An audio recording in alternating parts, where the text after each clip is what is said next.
Okay, nothing much. My name is Jawad Bashorun. I'm a very conservative person. Let me put it that way. I love teaching. I'm a teacher, and I love technology. I like to build technology. So I see myself as a research engineer, meaning I do a lot of science work. I mean research.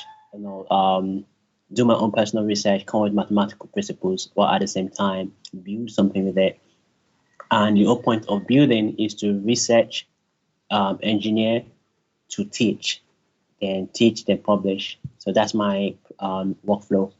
Revolves around what I do because I love what I do, and I see what I do. It's very difficult for me to differentiate myself as an individual from what I do because of the passion, because of the love, between what I do and who I am. So yeah. I'm Nigerian, so maybe if that matters. I don't really believe in countries, because I see countries as identifying yourself by some other people's label due to some geopolitical greed that these people have and have come together to create this identity that was born out of geopolitical greed. So I do sometimes identify myself as a Nigerian, but if I just see myself as a human being, and I love to stand for justice, integrity, honor, you know, before any other thing. So yeah. Thank you so much for that. I appreciate that. All right. Can you tell me a little bit about your infancy? Where were you born and where you grew up? That is very important for us because we are interested in your story. Okay. I was born in Nigeria. I was born in Lagos. I was born in Lagos Island. Isariko. I was born in yeah. So that's like going to the pinpoint. I spent my early age in a very small town in Lagos Island called Okekpoko. And I wasn't born with silver spoon and all these things. If you know what Ekwekwekwe is, then you understand that this is a very moderate, a very humble beginning.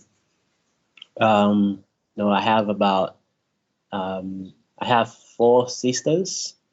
I'm the only man. I'm the only guy among four sisters. And back then, we all live in this one bedroom apartment, and so that was my beginning. Now, when you were growing up there, is there anything that influenced you of that kind of shape your image or where you want to go, how you want to define yourself in the world? Can you say 100%. anything about that? 100%. Although I would not say that then I really knew what I was doing or what I was saying, you know, but it turned out that who I am today is very, very much related to some events that happened when I started my life as early as 5 or 6. And the reason why I could remember my life at 5 or 6 was because I had an accident, and the accident required me to stay at home for like a year. I got bumped, and I had to stay at home to get. I had to go stay in the hospital basically to get medication for like up to a year. And during this time, my friends in school, some of my friends and teachers in school come to visit me, and sometimes we do this child's play in which like acting play, and I play on the board, like I play the teacher in the room.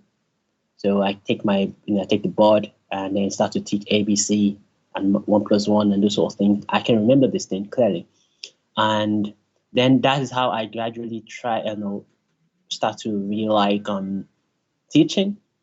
You know, as in teaching. I think that is how I actually started teaching. To be honest with you. And the other side of the story is I had a gun. My mom. She's still a trader, but then she was a trader then too. She sell toys, and I used to help her. I take her toys and then repair, and and then she takes the toys back, package it, and then put it on the market. So during that time, that was how I started to get introduced really into technology, start to build. I was a little kid in the marketplace, and 6, 7, 8, 9, 10. Basically, my mom eyed me under our a store, and then anything that spoils, she gives it to me. I repair, package it back, and then she put it back on the marketplace and then sell. So for me, that is how I got introduced into wanting to become an inventor, wanting to build things, wanting to repair things, wanting to build toys, most especially. So these things sort of like form the foundation of who I am today. Thank you so much for So that. that's why I said, Yeah. that's why I said it is difficult for me to separate who I am from what I do.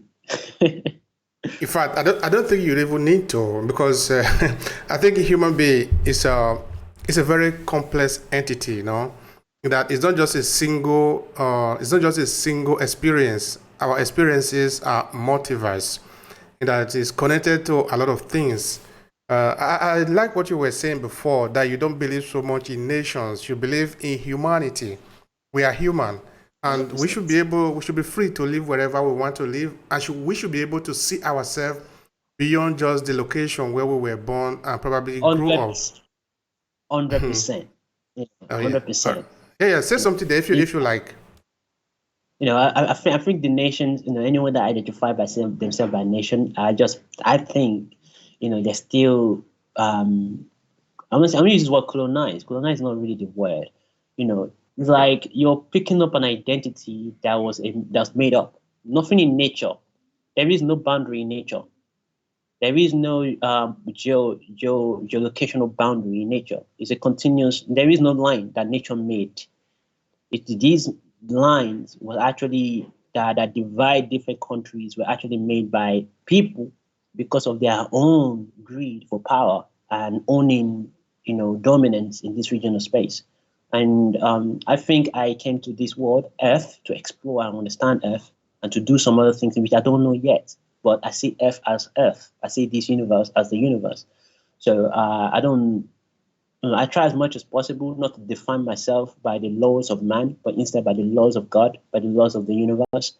So, I'm also affected by the laws of man. I'm not saying I'm not affected, but I respect the natural laws as a physicist, as a mathematician, more than social laws. In as much as I believe social laws are important to keep everybody insane, to keep everybody sane, and keep order.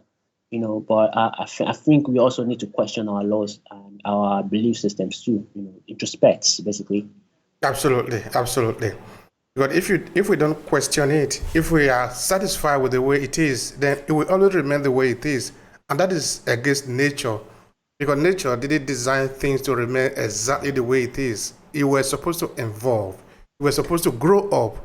Otherwise, if nature has planned that as a human being, you were going to be born and remain the way you are, you will remain a baby until you die.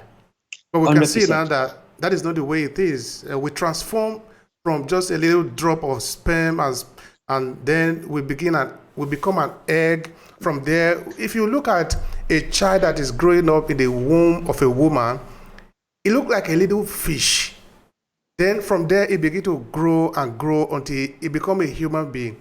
If we were to really take a picture of that and expand on it, it looks like an animal that have a tail after it becomes a fish, and then he is born. When he's born, it's still very little, very tiny. If we were left alone at our birth, we will probably die. We will not survive. Other animals can survive better than us. Of course, this is also part of our evolution, because that is how we have evolved as a species. So yes, we are really really complex as entity, like I said before.